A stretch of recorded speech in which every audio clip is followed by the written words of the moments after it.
BRS ప్రభుత్వంపై విమర్శలు గుప్పించారు నిజామాబాద్ ఎంపీ అరవింద్. మంత్రి ప్రశాంత్ రెడ్డి గంజాయి దందా చేస్తున్నారని తీవ్రమైన ఆరోపణలు చేశారు.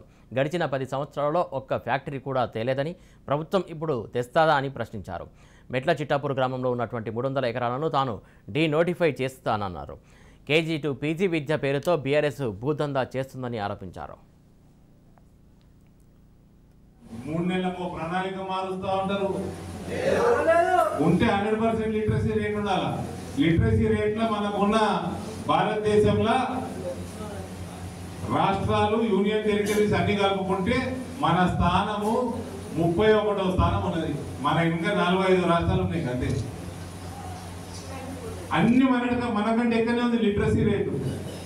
మళ్ళీ మనగాడు కేజీ టు పీజీ ఉచిత విద్య అంటాడు, యూనివర్సిటీలు అంటాడు, వాళ్ళ ప్రొఫెసర్లు ఉండరు. ఇలా 3 నెలలకు ప్రణాళిక మారుస్తూ ఉంటారు. ఉంటే 100% లిటరసీ రేట్ ఉండాలి. లిటరసీ రేట్లో మనకున్న భారతదేశంలో రాష్ట్రాలు యూనియన్ టెరిటరీస్ అన్ని కలుపుకుంటే మన స్థానము 31వ స్థానం ఉన్నది. మన ఇంకా 45 రాష్ట్రాలు ఉన్నాయి. అంతే, అన్ని మనకంటే ఎక్కడనే ఉంది లిటరసీ రేటు.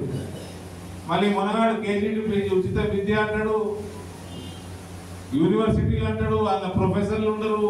ఇలా